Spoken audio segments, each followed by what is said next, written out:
Good evening. In China, there's been a huge outpouring of grief and anger at the treatment of a doctor who tried to warn the world of the dangers of the coronavirus.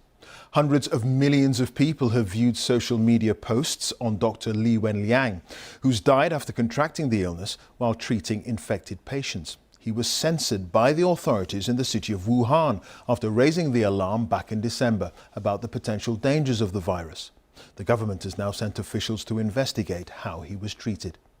Well, as the coronavirus continues to spread, controls and restrictions are increasing right across China, where more than 600 people have now died and another 31,000 have been infected.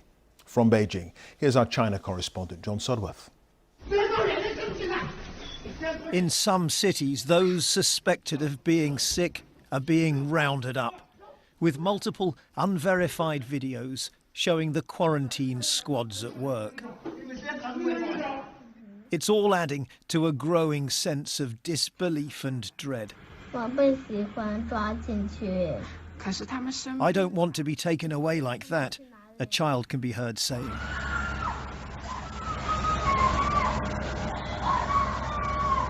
But now the fear is turning to anger. Dr. Li Wenliang was one of the first to report signs of the new strange virus. But his online posts were censored, and the police made him sign this confession, along with 7 others, for spreading rumours. His death from the virus in this Wuhan hospital has prompted an outpouring on social media. The hashtag #IWantFreedomOfSpeech viewed almost 2 million times before being blocked. Dr. Li was the first whistleblower, but no one cared, this man tells me. Are you angry? Yes, a bit, she says, but more hopeless. If they'd listened to him, the situation would be better now. On a Beijing riverbank, we find a tribute to the doctor. Goodbye, Li Wenliang, it says. There can be no doubting just how sensitive a moment this now is for China's ruling Communist Party. The already simmering concern about the mishandling of the crisis exploding into a public wave of anger and grief. In the death of a doctor, the systemic failings have been laid bare. The response, though, is likely to be more censorship. These videos of Wuhan's hospitals, the conditions inside, and the people queuing for masks were taken by a blogger, Chan Cho-she. I spoke to him earlier this week. What's your thoughts about how long you will be able to continue providing independent reporting from Wuhan?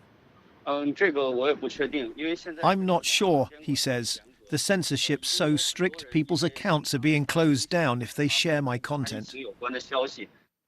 His family say he's now disappeared.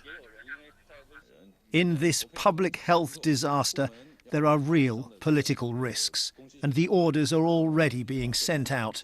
Maintain stability, tighten control. John Sudworth, BBC News, Beijing. A British man on his honeymoon is among more than 60 people who've tested positive for the virus on board a cruise ship in Japan. Alan Steele, who's 58 and from Wolverhampton, has been taken to a nearby hospital for treatment. Of the 3,700 people on board the Diamond Princess, it's thought there are around 80 Britons, with the ship quarantined in Yokohama. All the passengers have been confined to their cabins for the next fortnight. Here's our medical correspondent, Fergus Walsh. Some passengers have called it a floating prison. 3 days into the 2-week quarantine off Japan, passengers are being allowed to exercise on deck wearing face masks. But dozens on the Diamond Princess have been removed to hospital for treatment. Among them, Alan Steele, on his honeymoon.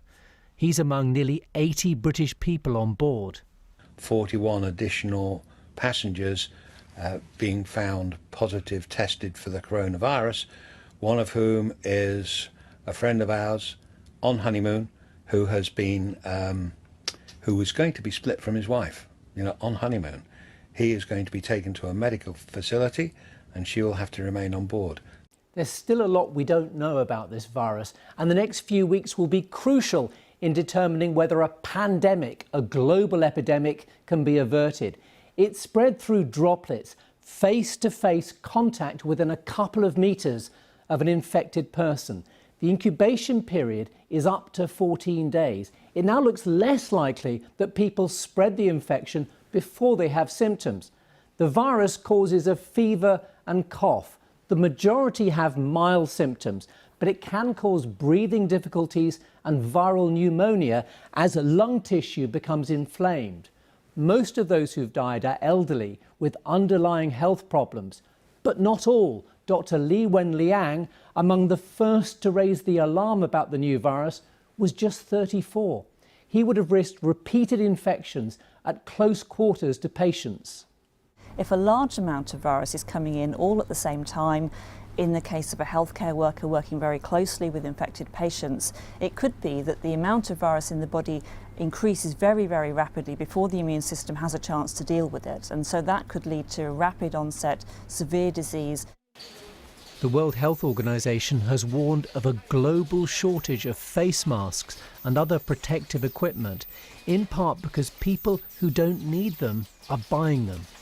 The world is facing severe disruption in the market for personal protective equipment.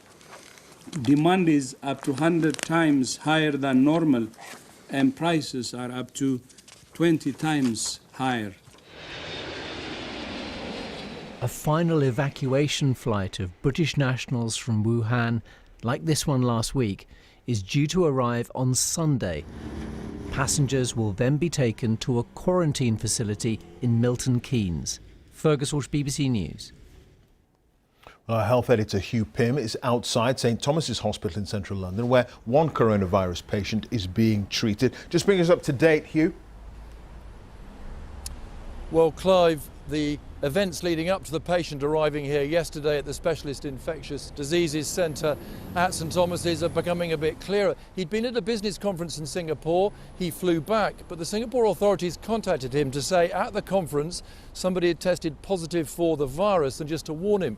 He got home to Brighton where he had symptoms. He called NHS 111. They advised him to go to an isolated NHS facility to be tested. He went back home, was isolated there, and then tested positive. Now, NHS sources are saying that he did exactly the right thing, calling NHS 111, not going to a crowded A&E. We don't know how many other British people were at that conference. We've also learnt today that a group of passengers, British citizens being flown in from Wuhan on Sunday, will go to a 2-week quarantine period in Milton Keynes to a conference and training facility called Kents Hill Park. It's been block booked by the NHS. Now, the local hospital trust is saying it's completely separate from the hospital. Services there will not be affected. Of course, previous groups of passengers flown back from Wuhan have been taken to Arrow Park Hospital in Wirral. They're about halfway through their 2-week quarantine period. OK, Hugh, thank you for that. Hugh Pym there at St Thomas's Hospital in central London.